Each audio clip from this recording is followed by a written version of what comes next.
Imagine naming a program specifically to hide it from a dictatorship, and then watching that name be the exact reason your own government cancels it. My guest today is Pietz, a former chief of party on USAID-funded projects around the world. He's calling in from Thailand, where he now lives after spending a decade building democracy work in Myanmar, only to watch his final project canceled in its second year. This is a story about 450 students, a $45 million lie, and what democracy promotion actually looks like from the inside. So let's get into it and meet Matt. Matt, welcome to Global Development Interrupted. Thank you so much. It's great to be here. If you haven't listened to my podcast before, we always start with a fun fact. So I'm going to ask you, what is your fun fact? Well, I was thinking about this question, and I remembered that in those games you often play in icebreakers where it's like two truths and a lie. My truths were I've had 16 teeth pulled, and none of the ones I have now are fake. I mean, those are just my teeth. Just worked out that way. And I was a monk for a while in a monastery in India.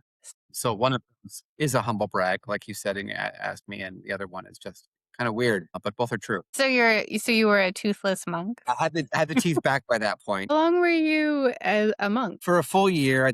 It was an amazing experience. Second question I have about monks. Can you just pop in and out of it? I say monk, I wasn't ordained, I was an apprentice. So you can pop in and out of being an apprentice. The temple I was at had a policy where if you were serious, you cared, you could just show up, stay as long as you want, follow their few simple rules. And when you leave a donation that you feel is, appropriate. That's fascinating. I just learned something new. All right, but we are not here to talk about your 1 year as a monk, but you were in the global development community for many, many years, working as a chief of party for projects around democracy, governance, and education. But Yes. before we get into all the work that you did do, we're going to talk about your background and what led you to the work, which seems like it's been quite a journey because I mean you've already opened up with a monk story. So, but let's start with where you grew up. Right. So I grew up in a suburb of Cleveland, Ohio, and I lived in this small town in Ohio my whole life until I went to college, also in Ohio. So I am not like a second generation State Department kid like a lot of the folks that I work with. I took a left turn somewhere, which I'm very What? happy about. But yeah. Yeah. I mean, had you heard about development or how did it? No, I didn't even know what development really was until graduate school. I was always interested in international affairs to some extent, but my focus is really human rights. But I always did it as something that was a hobby. But it was 9/11 that changed everything. So I was applying to graduate schools to study linguistics, and 9/11 happened, and I was in Hawaii at the time. And because I had run out of money I planned this, but I lived in Japan. I was an English teacher. I was a monk for 9 months. And then when I ran out of money, I only had enough frequent flyer miles to make it back to Hawaii, not all the way to the mainland. So I stayed in Hawaii. And then 9/11 happened, and I just saw the country change. And people that I was working with in this language school I was working at, who I thought of as very internationally minded, open-minded people, became really close-minded and racist really fast. And I just saw the whole country lurch in a direction towards xenophobia and abuse of human rights. And I thought, I want to make this my full-time work, not something I'm volunteering for on the weekends. So I applied to graduate schools for international relations, thinking I would work in human rights. And then during grad school, I really learned about the development industry.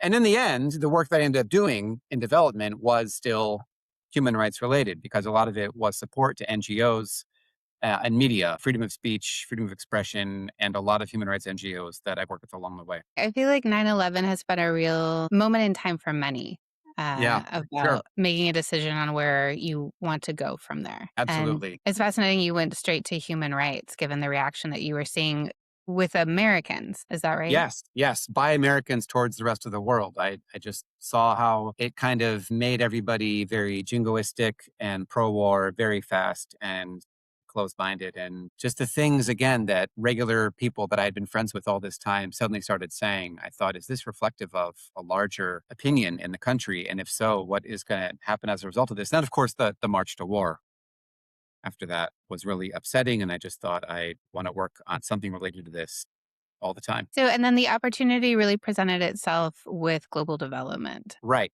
It was the Academy for Educational Development. It was a large, one of USAID's largest nonprofit partners. So it was a huge, slow moving, cumbersome octopus of development. But it was a great place to land because there was a lot of room to move up. And I was 2 years into it, and a chief of party had to be let go in Kosovo.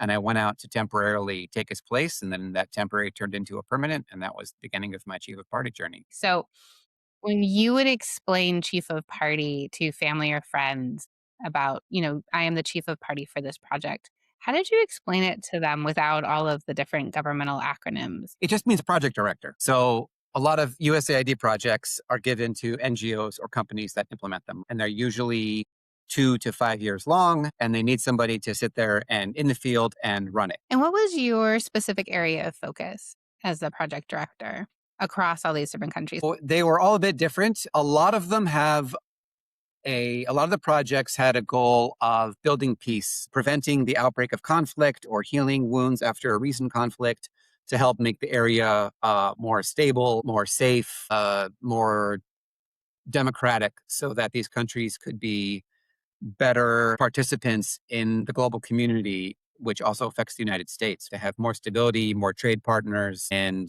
more kind of collegial relations between nations was really the higher level goals of a lot of the projects. So a lot of them were working at the community level to help build peace and heal divisions between communities that would be reflected peace at the higher levels. It was always tricky, the United States has not only recently had problems with democracy, we've also often fallen short of our own ideals. And it was always a little bit of a sticky situation to be this white guy from America saying, hey, guys, this is how we make a better democracy. And then people would be saying, really? Because what I see in the news about the US, especially the years I was in the Middle East, I was based in Cairo, but the project worked in 6 other countries in the Middle East. And we've got a real credibility problem over there. Can I ask? Because I've also had interactions around US credibility, mostly with Muslim communities. But what Heck were the yeah. credibility issues that you were facing? Well, I mean, just that we claimed to be laying the foundations for peace, and the US had invaded Iraq and Afghanistan and was still doing, bombing of Iraq long after it was not in the news. There were daily bombings of Iraq by US warplanes, and Iraq was one of the countries that we were working in. And failure to recognize Palestine as a state was a big issue. In fact, if I can tell a little story here, Please. we were very excited on my project that someone high up in the State Department reached out to us and said, we'd like to support a gathering of activists working on LGBTQI issues all over the Middle East in Cyprus. And so we brought activists from Lebanon, Morocco, Iraq, Egypt, and then I really wanted somebody from Palestine. So I thought, let's have some Palestinians. So I went online and I found this gay rights organization. They were happy to come, and they came. And we went around the room, and every group would give a presentation about, this is what gay rights are like in our country. This is how we deal with it. This is what we have coming up. This is how we can collaborate. The Palestinians got up and said, look at our name tags, because we all had name tags for the conference, and everybody had their name, their organization, and their country. And their name tag said West Bank, Gaza, because we couldn't print the word Palestine on their name tags because it was a US government funded event, and the US government does not recognize Palestine as a place. It was just second nature by now. We were using that term all the time. We didn't like it. Right. And they were right. And there were these high level people from the State Department who had asked for this event, had flown out to Cyprus for the event, and got an earful from these activists about, US inconsistency and its support Palestinian people. It was really cool. But that's the kind of situation we often found ourselves in over there. It's interesting that you use the word inconsistent because I have heard that quite often recently, where people share stories and it is many times the person that they're talking about says, "We love Americans, we've enjoyed the relationship, but you're very inconsistent." Yeah. Whereas China is less inconsistent. Right. Yes. China doesn't pretend to be raising up people's moral principles or improving their government like the US does. And the US tries and fails. On its aid side, I think a lot of people are very well intentioned and very sincere. But other elements of US foreign policy, of course, completely undermine all of that. But China is no friend of democracy and commits all kinds of human rights abuses and supports and props up all kinds of abusers all over our neighborhood where I am now in Thailand. But they don't pretend to be otherwise. They say, look, this is what we can do. This is the support. We're not going to ask you to change and be better. And and a lot of governments go for it and love it. Although a lot of regular people that we've worked with in Myanmar and Cambodia, I mean, do not like the Chinese government. You know, Myanmar is where I spent the last 10 years. And I'm very skeptical often of the US and its motives and its actions, but it really was on the side of right in Myanmar for a long time until Trump canceled the programs. I mean, the US government was supportive of Aung San Suu Kyi from the 90s, and it was bipartisan. You know, Mitch McConnell, no big friend of human rights activism normally, was a longtime supporter of hers and personal friend.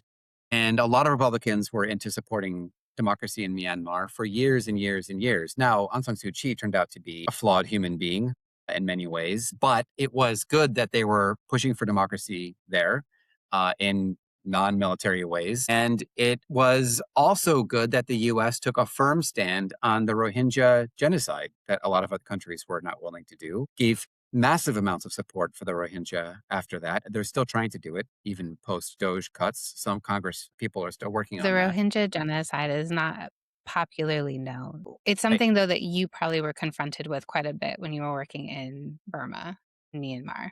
And so can Yes. you give a brief just Sure. synopsis? So we were there when it happened. So in 2017, democracy has been back for 2 years by this point. Aung San Suu Kyi, the state counselor of Myanmar, she had been under house arrest and in prison for about 20 years.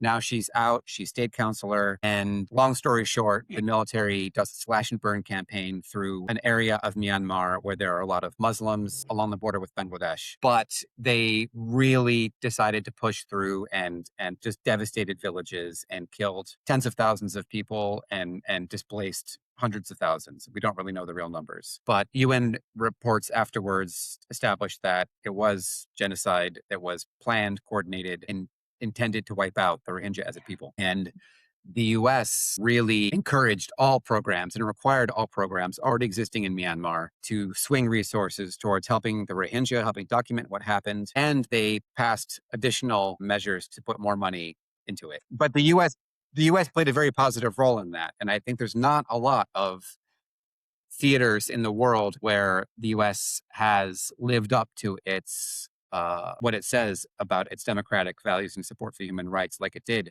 in Myanmar in those couple of years, which makes it more tragic that all of that support was And cut I so think short. the other point that you're making is you talked about there were programs there. There were USAID, other US government programs in Myanmar, Burma. And that's why it was so easy to swing towards a new objective, to put money Right. into pipelines that were already there in existence. So it's not as if you had to create something new, bring in all these new resources. It was reallocation of resources to a new priority, which was a strength, just being on the ground. Yep. Yes, the US presence was already stronger than any other donor. The EU and the Australians and the Japanese all funded, and the UN fund programs in Myanmar, but the US had really the best presence. Well, let's start talking about the last project that you were on that you were based in Thailand, but it was focused on Myanmar. And that was Mhm. the Diversity Inclusion Scholarship Program. And can you tell us a little bit about this program? What were the goals? The DISP was a program to help make Myanmar more stable and democratic over the long term by identifying some of its most promising young people and helping them get college educations in countries in the region. So we were not sending them to the US. We were giving them scholarships to study in 8 countries in Right. Southeast Asia. And it got a lot of attention in 2025. And so I'm going to play a clip as to why it got a lot of attention. We also blocked $45 million for diversity scholarships in Burma. 45, that's a lot of money for diversity scholarships in Burma. You can imagine where that money went. So that was your program. That clip still has the ability to fill me with rage. Where to start? So they weren't diversity scholarships. These scholarships were given to youth who showed a strong ability to be leaders in the future, democratic leaders. And to demonstrate that ability, they had to show that they were already part of community leadership, democratic processes, human rights, all values that are threats to the military regime in Myanmar. So the same qualities and experiences that made young people qualify for our scholarships would make them targets for the military regime in Myanmar if they knew who these kids were and what they had done. For that reason, we could not call the program Future Democratic Leaders of Myanmar Scholarship Program, or they never would have gotten out of the airport to come study in these other countries. It was to protect the students in Myanmar that the project was given the name Diversity and Inclusion Scholarship Program, because who's against diversity and inclusion? Thought the designers of this program. That would have been like in 2022, I guess. I don't know. I wasn't in those meetings. Obviously, there are people who are against diversity and inclusion, turns out, vociferously against it, and feel threatened by the terms and upset by them. And that put us on the radar of the new administration. And we were canceled on day 9 of the presidency. So it was a priority for them. In fact, what happened, I am told, by people who were in the room, when the call came, is that USAID Myanmar's director received a direct call from the White House and said, cancel this program right away. And they said, but it achieves these foreign policy goals. And they said, no, we're not having that conversation. Cancel the program. And then they canceled it. It's just incredible to me how superficial it all is. That Yes. they knew nothing of the project. They read the title and they made all of this. Well, you know what? I don't even know if they've made an assumption. They read a title and they said this would feed nicely, probably in the media. Absolutely. I should give less credit, right? It's just, look, we found the right title to feed to the media about the good things that we are doing, and who's going to push back because we have a really big microphone. Right. Exactly. The second, although eventually all the programs got canceled except for the health and humanitarian assistance projects that survived, which were even, of course, a fraction of the total health and humanitarian assistance things we were doing. So I'm not going to say that I felt better, but I realized that we were early because of our name, but we would have been canceled anyway because all the educational programs were canceled. But the second part of that clip that infuriates me is when he says, you know where that money went. I mean, that's just Trump being Trump and giving a throwaway comment to make his audience titter, as they did. But so much of our design and implementation, our staffing structure, and everything we do is to make sure that the money is well spent and that it is painstakingly accounted for. They know where the money went because we sent them detailed reports on where every single dollar went and got prior approval to spend most of the money, and then we get post-approval for the rest of the money. I mean, every dollar was approved, everything was planned out, everything went according to plan, and it always does. And in fact, I often get frustrated, especially around the giving of grants, because it's so slow, but the message they wanted to send was that aid was fraudulent. And so facts didn't matter. And then they passed into the congressional record this very formal statement about the need for more transparency in aid going forward. And they named something like 8 to 10 programs as examples of untransparent and possibly fraudulent programs, and my program was named. And it says in this statement in the congressional record, it says, whereas my program, its name, had this much money, and at the time of writing, it is not clear where the funds went. And it's a lie to say it's not clear where the funds went. If they don't know where the funds went, it's because Doge fired the people at USAID whose job it is to tell them where the funds went, but it's in their records. That's the thing. They don't know where it went because they didn't look. They didn't go to the right and record. They don't care. They just wanted to make a statement about things being fraudulent, but it's totally, totally untrue. And so, well, where did the money go? Yes. Well, not much of it was spent because we were in our second year, but first year is a lot of making agreements with universities and identifying promising students. So it was the first real year of the scholarship. And so only one semester of the scholarship was paid, one semester and a bit. But it went to 450 extremely bright, promising young future leaders of Myanmar to study all kinds of important topics for the next generation all over Southeast Asia at very bargain prices. I mean, a fraction of what it costs to send a US kid to college, obviously, or any kid to a US college. And this was a life transforming opportunity for these kids. I mean, when I went around to the universities and met the students who had been accepted, every one of them had an amazing story. I mean, their lives, there was a coup in Myanmar on February 1st, 2021. Years of oppression by the military before that, but with a brief break for quasi-democracy for about 7 years there, 5 years, 2016 to 2021. But since the coup, things have been worse than ever. And I met a young woman who told her story on Facebook for us, actually, and then she was threatened by cronies of the military. And she said that she was 17 and the military came to her village and hers was the first house they burned. And then they burned all the houses. And as she watched her house burn, she thought, this is it. My life is over. We're never getting out of this village. We're going to be refugees nearby. And she went to the forest to live, as many people do, in the situation right now. And she heard about our program and applied and got in.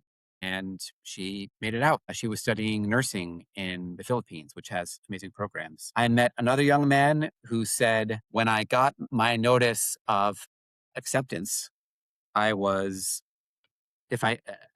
it made the decision for me. And I said, what was your other decision? And he said, I was going to join the local militia to fight against the military, which is really common. I mean, if you're young and male, especially, and from an ethnic minority right now, it's a really common path to at least be tempted to fight for the militias, because there's little fires of conflict all over the country.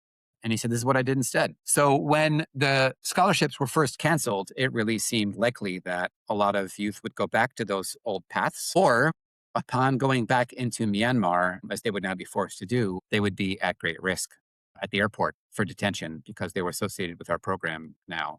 And it had become a lot more attention on the program, and it put them all at a lot greater risk. And so what did happen to all those students? Yes. Well, we worked very, very hard. From the time we got the notice to the time we had to shut our program down was about 2 months. And we used all of that time to try to find other resources for the students. And we were able to find support for most of them, almost all of them. Now, one answer to that is to say, well, if that money was there all along, then why was America paying for it at all, right? But all of that money that went to them is not going to other people who didn't have a well-oiled machine advocating for them, right? It didn't magically make more money available. It just meant that instead of other kids getting that education funding, the students that we fought for vigorously ended up getting it. So it just means other kids are left out to dry. But we were really happy that the students that we were supporting have to go back to Myanmar yet. And it's a year-by-year situation. Some of those were like 1 year grants of lower tuition. So to graduate, they're going to need more than that. I mean, keep in mind, all of these 450 kids, young people, had in hand a letter from the US government saying, congratulations, you're getting a 4-year degree to a respected school outside of Myanmar. And Myanmar is a bad place to be if you're young, not just because there's a conflict going on, but because there is a forced conscription law now applies to women and men. They have to register for the military because the military is very short of people because they're terrible and nobody wants to fight for them. And if you don't sign up, then your family is at risk, right? So for them to have this ticket out and this letter from the government promising them a 4-year degree was absolutely transformative. I mean, it's beyond their dreams, to have a full scholarship. Again, at a very low cost to the US per person. Well, then let me ask you this. Why should Americans care that this program was? Yes. So this program would have helped ensure a stable and democratic Myanmar by making a cohort of well-educated, pro-democracy, well-supported young people who could lead the country in its next phase, which does not exist. I mean, it was a strategy of the military that ruled the country from the 50s until 2016 to starve the education program. They didn't want smart young people because they didn't want rivals. And so the education system is terrible. And getting youth out to get degrees in other places was making a huge difference. So in many ways, in addition to the grants, this program was laying the foundation for a return to democracy in Myanmar, and when there's a return to democracy, for them to have real leaders who can carry the country forward. A stable Myanmar, democratic Myanmar, is important to Americans if they care about the drug problem in the US and online scams. Both of those things have huge roots in Myanmar. Myanmar is the #1 producer of heroin and methamphetamine in the world. It's not Afghanistan anymore. It is Myanmar. There's no rule of law in many areas of the country now because of the coup, the 21 coup, which led to the civil war. It was always a simmering civil war, but much more serious now. And in this instability, all kinds of crime is flourishing, including manufacturing of drugs, which they export. And of course, the United States has always been a huge market for the drugs made in Southeast Asia. And scam centers are also operating a lot inside Myanmar near China. And this is a problem with other countries too that have borders with China, that the Chinese mafia work with other mafia in the local country to make these massive compounds with hundreds of people in them who are working. They're often, they're as slaves. Passports are taken away. They're lured by a job in IT or something that they're told. And then their job day and night is to do online scams in many different ways, fake or unfair betting websites, women who catfish men, and then the classic scams of, old people being targeted by someone claiming to be a relative and trying to get money out of them. But it is a really well-run, complex operation now. And they have this space to run because there's no rule of law. Inside Myanmar, there's less rule of law than ever, partially because of the lack of order, because of the lack of democracy, because of the lack of a functioning government. So a stable Myanmar is much better for the U.S. in these ways. And also, if you care about, and not everybody does, but if you care about the kind of larger scale contest between the US and China, if you're a China hawk, then you should definitely care because Chinese influence all over Asia is very strong. And as the US withdraws, then China grows. And its influence over Myanmar is very strong and was checked by the US presence. And regular people in Myanmar were really happy about that. And now it's not. So, and it's not just like people being pro-China or such. It's lots of criminal activity that China is able to do across the border now because no one's going to notice or not care as much, which includes drug trafficking, also jade, teak, lots of things that are being ripped out of the earth in Myanmar get passed up to China illegally. Endangered animals.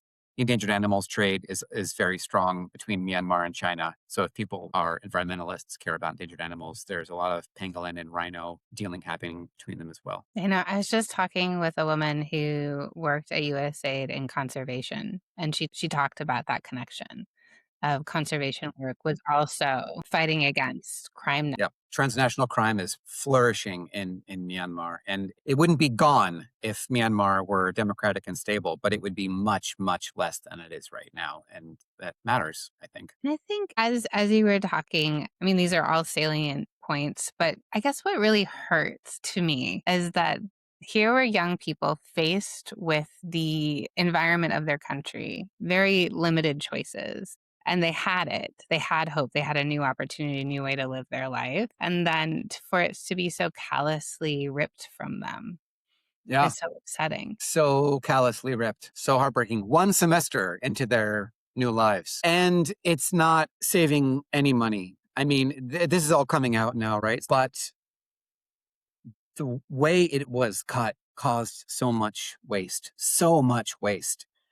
I mean, for any student who cannot complete their studies or had a serious interruption, the money that was paid to that student already is wasted. All of the grants that started and then could not do their work, that money is wasted. All of these programs, I mean, my program was just one. All of these programs that suddenly had to close. If you have a reasonable phased closeout can make sure your programs, the impact continues, the investment will be protected. You can find partners to take it over. You can do it in a reasonable way. It's still sad to close, but if you have a reasonable closeout, you can preserve the investment instead of just burning the money that was spent, which is definitely what happened in many, many cases.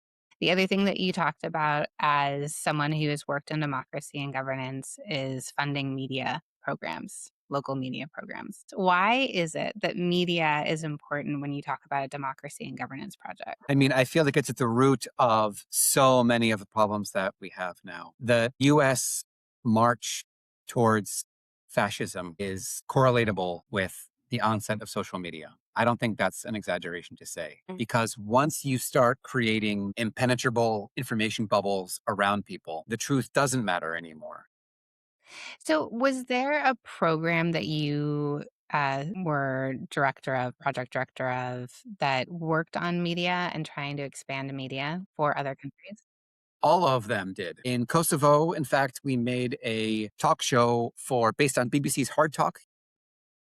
We didn't make it, but we helped design it and funded it in the beginning. It was made by a local media outlet. That was 2011, and that show is still on. And in Myanmar, we had a huge media component. So we funded investigative reporting, funded this kind of what we're talking about, the identification of fake news and training people to look out for it in Myanmar language, which was a major problem in Myanmar because they went from 1% internet access in 2014, 90% in 2018, because the military regime before democracy didn't let anybody have the internet.